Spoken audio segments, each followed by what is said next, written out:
AM Best has published responses to a set of frequently asked questions about the IFRS 17 accounting standard.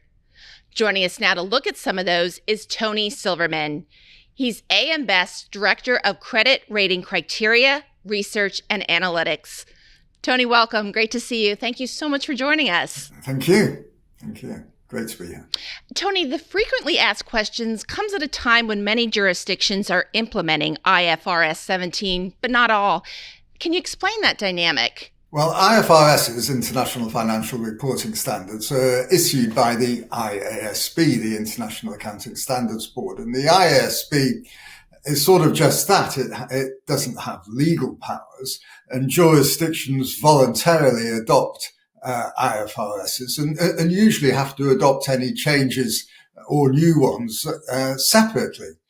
So most notably, as we say in the document, the US is not an IFRS jurisdiction, and companies there, external financial reporting is according to US GAAP. And also some IFRS jurisdictions are adopting IFRS 17 late.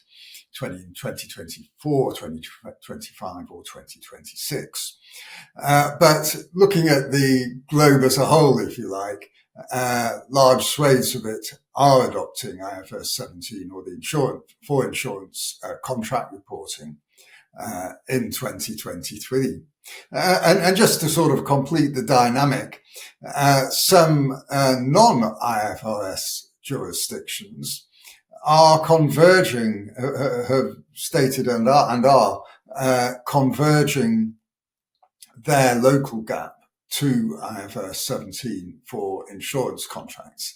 And that's because it's sort of an international it will become an internationally accepted standard and has advantages. And that's a process that those jurisdictions will retain their own control over. I'm thinking of India and China particularly, and to a degree Mexico.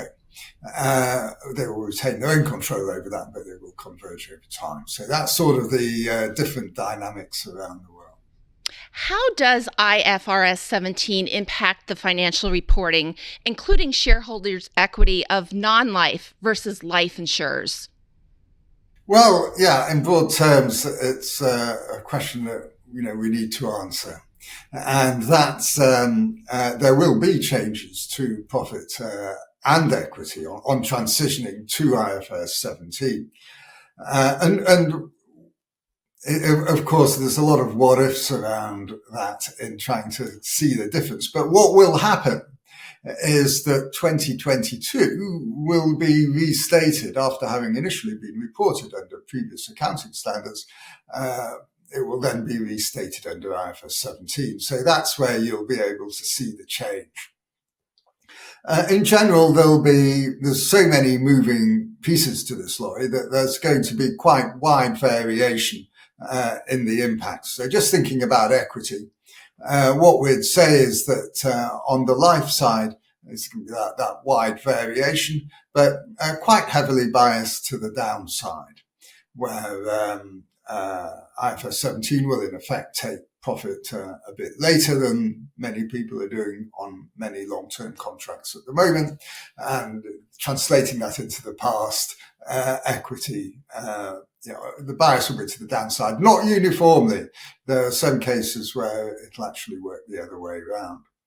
Now, compare that to the non-life side, where the variation will be much narrower and actually biased marginally to the upside, but a much narrower range, let's say marginally to the upside.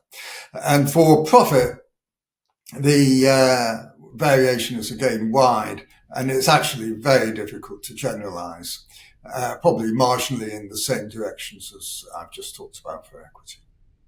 Tony, is AM Best making any methodology or criteria updates to accommodate IFRS 17 reporting? Well, there are several ways, levels on which to answer this question. What I would start off by saying is that our criteria and methodology and what we do already accommodates different accounting standards. And indeed, it already accommodates the very different practices that already exist for IFRS reporters under IFRS 4, which grandfathered previous accounting practices under local GAAP into IFRS under IFRS 4. So we look through all these for the underlying economics of insurers. And in that sense, IFRS 17 is no different. It should be viewed similarly to all the other accounting standards, which are already accommodated by our methodology. Having said that, some clarifications and criteria have been made, just to be clear, where there's any doubt as to what to clarify how IFRS 17 would work, or to say something which plays through to IFRS 17 very clearly. And we are mindful to allow for continuity with the past and comparability between insurance reporting under different accounting standards going forwards. And it's worth mentioning here how that plays through to our solvency model, the best capital adequacy ratio, or the BCAR for short. Again, there's no change to the model. It already accommodates many different accounting standards, and we're, mindful to allow for continuity and comparability. What it does mean is that the inputs will be being derived from IFRS 17 data will be very careful about what they are. And I'll mention a few instances.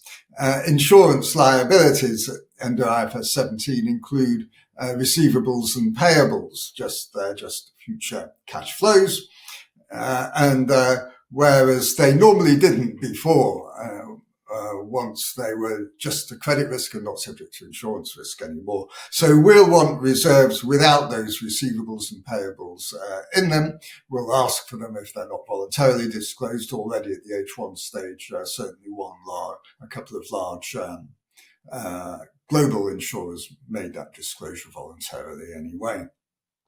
And similarly, we'll be allowing for DAC, all the DAC, including the DAC for enforced contracts, to make sure our inputs for reserves, particularly in the life segment in that case, are what they should be.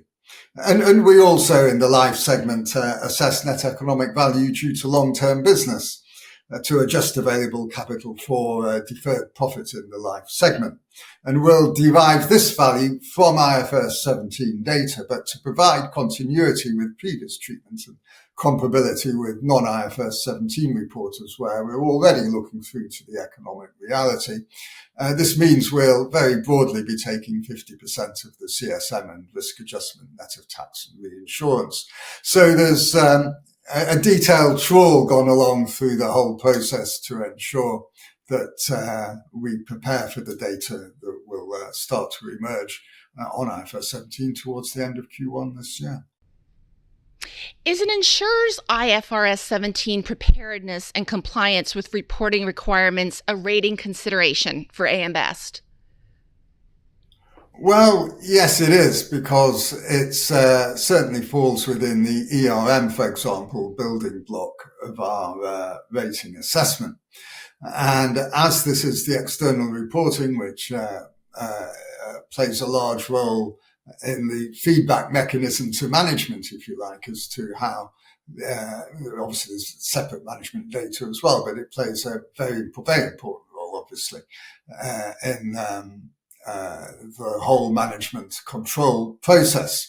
So the ability of management to sort of understand what they're being told and produce these figures is important in that respect. And in any case, where it's required financial reporting, that's clearly an important part of looking at management performing their role. So yes, we will be considering in and allowing for all the circumstances of insurers, particularly in developing markets, for example. But we will be considering all those circumstances, and it will play into particular building blocks of the rating assessment process. Tony, how will AM Best compare performance metrics of IFRS 17 and non-IFRS 17 reporting insurers? Well, that is a big question, but we'll look at a range of KPIs, key performance indicators, and then interpret them for differences in the way in which they emerge from particular insurers and their operating environments and their accounting. And that's something that, to a large extent, we have to do now anyway. For example, differences in the normal combined ratio for long tail and short tail lines mean that those ratios require a degree of interpretation now. And in that particular piece of variation, if you like, between insurers and reinsurers that requires interpretation, that particular space, the need for interpretation will actually diminish under IFRS 17 or within the IFRS 17 universe, simply because the use of discounting will diminish that normal variation across lines of business. And but in general, IFRS 17, I think, is a more economic view of insurers. So there are other instances as well where we have to interpret existing KPIs, and there should be less accounting mismatches between assets and liabilities under IFRS 17. What does have to be said is that in general, the variation across accounting standards, if you like, if you're comparing IFRS 17 to non-IFRS 17 reporters, that variation looking outside of the IFRS 17 universe, that variation will actually increase, I think, and indeed there'll be more interpretation required. But that's something we'll become familiar with over time. And it does also have to be said that consensus on exactly what KPIs to use and familiarity with how they'll behave under IFRS 17 is something that will take a while to settle down, and we'll become. There'll be more familiarity with that over time. It will result in some. We have said this in the FAQ document. It will result in some changes, I think, over time in what KPIs are used. And for example, ROEs in the life sector become more meaningful now. We've got this better matching between premiums and claims, both arising from the same reporting period, or insurance revenue under IFRS 17. They're much better matched. And it means that ROEs will, I think, become more meaningful and are likely to be used to some degree at the expense of the estimated internal rates of return on new business that have been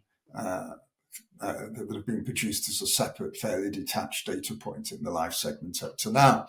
And in the non-life segment, operating ratios, I think, will become more important because that will wrap up investment income and will enable, and the discounting effect together, and will better enable comparisons between IFRS 17 and non-IFRS 17 reporters. And in any case, the operating ratio gets, to some degree, cuts across this variations in combined ratios depending on the duration of lines, different lines of business.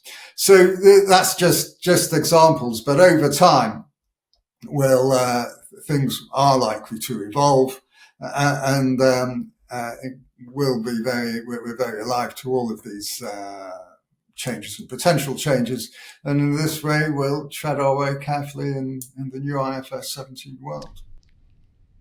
That was Tony Silverman, Director of Credit Rating Criteria, Research and Analytics at AM Best.